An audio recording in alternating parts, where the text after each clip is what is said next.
as we transition smoothly over very to smoothly. Tom Brady and the Las Vegas Raiders. He's a minority owner. Here's the part that I'm a little confused by. It's this quote from Brady. So he talked about what sort of role he would have in being an owner of the Raiders. And he said the following: I'm going to have a very passive role. It's something that I'm interested in doing for the rest of my life. This is not something I'm into for a year or 2 years. I've got a lot of responsibility with my Fox job, which I take very seriously.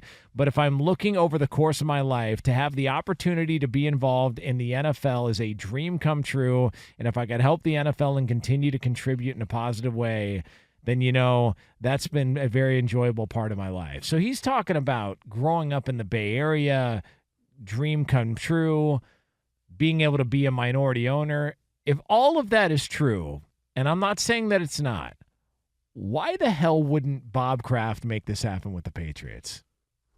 It's a great question. Like, why does he have to go? It's not like he rooted for the Raiders. He even alluded to it. He grew up a 49er fan. I mean, 49ers and Raiders, like, they don't exactly get along. Like, those are arch rivals. So the idea that he would want to be an owner or be a minority owner, why there, and why wouldn't it be made possible in New England?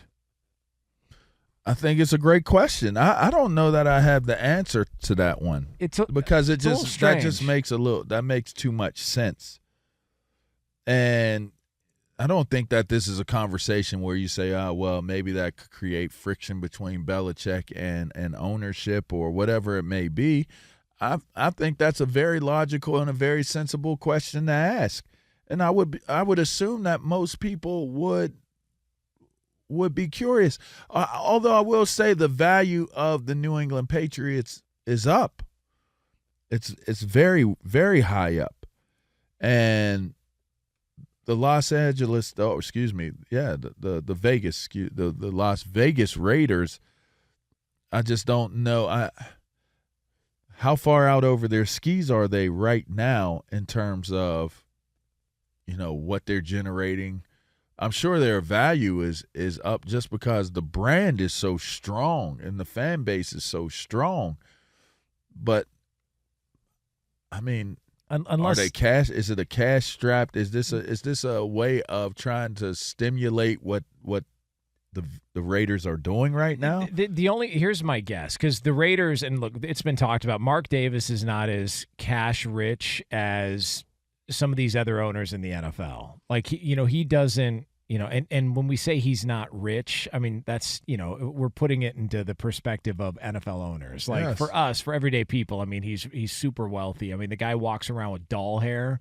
I mean, you got to have a lot of money. I mean, if that's the case. Didn't he cut his hair off? I believe he might have cut it off. I think he cut it off. Let's hope he grows it back, because it is something to behold. But when you look at the situation in Las Vegas, maybe it's a case of Brady views Las Vegas as a spot to where he, some of his other business ventures can take off from there as well too. Like if they opened up a TB12 in Las Vegas, like if they opened up something like that, that would be my guess as to why this would be an ideal spot for him. I also think that's part of the reason why maybe he wanted to go and play there back in 2020.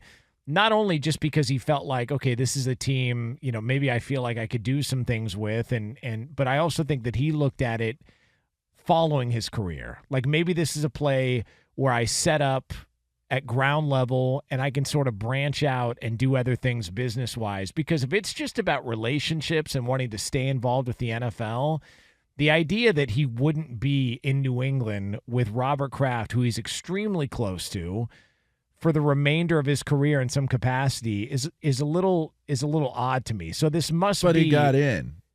He got in, and he's obviously getting. I don't know how significant his in is, but he's in. It's being discussed. He feels like it's something he can do for the rest of his life, and turn it into a legacy deal for his family. So it must be a very significant, equity stake play for what he's doing, whether it be the equity coming from his brand and not as much from the money side of it. I'm not even sure. Again, it could be a vulnerability type of scenario that's playing out here where they feel like they can leverage the fact that Tom Brady is an owner on their ownership group.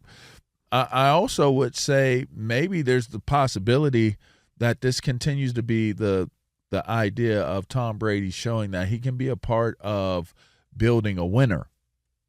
You know, if you build a winner in New England, you know, Bill Belichick is there, Kraft is there, and that was an element that was there before Tom Brady even got to New England. And so maybe he's just looking at it from the standpoint of he gets to start anew. You know, this isn't Al Davis. This is his son. This has not been a team that has had tremendous success since Al Davis has left. So you not only have ownership in this football team, you have ownership in the women's basketball team, and it is a growing market for sports. I mean, everything that I've heard, and you know, you've been a part of this as well, and speaking to people from Vegas, they are trying to turn Vegas into the epicenter of sports. Oh yeah. Like they want it to be, and not just for the obvious pronounced reasons of gambling. They want to have quality sports, quality athletes, and they want that to be the place where it is the most entertaining place for sports. Like, and why not? What do they not have in Las Vegas? They've got phenomenal restaurants. They've got something to do every single night. They do. Like anything you could possibly imagine you want to do in Las Vegas, you can do. And you can let your mind run wild on that. The crazy thing about it is, to be a part of a franchise in Vegas, you can't be too outrageous. Like, they have fountains. They have a palace. They have casinos. Do you remember back in the day when Vegas was starting to blow up and people were starting to move there? There was sort of a narrative, because I had a buddy who moved there. I had other people that I knew that went and bought a place there, because you could get a place pretty affordable in Vegas back in the day. And there was sort of a narrative surrounding, well, you're going to Vegas, we know why. Now it's like when somebody tells you they're going to Vegas, like, there's a lot of people that go there that don't gamble. There's a lot of people that go there that don't. They're in Vegas because they're looking at Vegas as an opportunity to where the business is growing, you know, where you've seen all these other, places be developed. Like, every single time I'm in Vegas, it seems like they're building a new casino or they're building a new, like, it's never ending. Or renovating. You know, you're thinking about places where people frequently visit. There's California. There's New York. You know, those are like the ones that are hit. Texas gets hit a lot, but to have a concentrated place, like, where else, what other market has that type of a concentrated amount of people? Like, Vegas is Las Vegas. Yeah. Right? If you say California, you can say, I mean, that's very vast. Right? Like, you could say Southern California. I guess you could say L.A., but in L.A., you're talking about, there's so many, which I guess you could say this about Vegas, but culturally speaking, there's so many other things you can do. You know, you can be into the beach, you can be into other sports, and that's kind of the thing.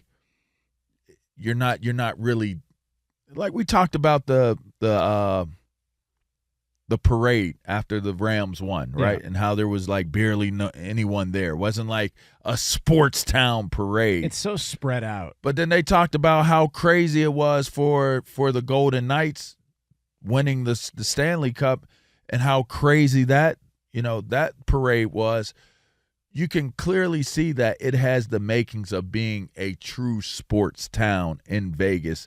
And I think that could be the advantage they have, even over a market as large as Los Angeles. So, is the parade tomorrow? Well, it was something that took place where they were all out in the streets celebrating. Maybe it was right after they won that it was just total mayhem going on in Vegas. I mean, have you seen video of those players going around with the Stanley Cup? They're going on a bender. They're at the pool. Like, have you seen the Encore pool in Vegas? Yes.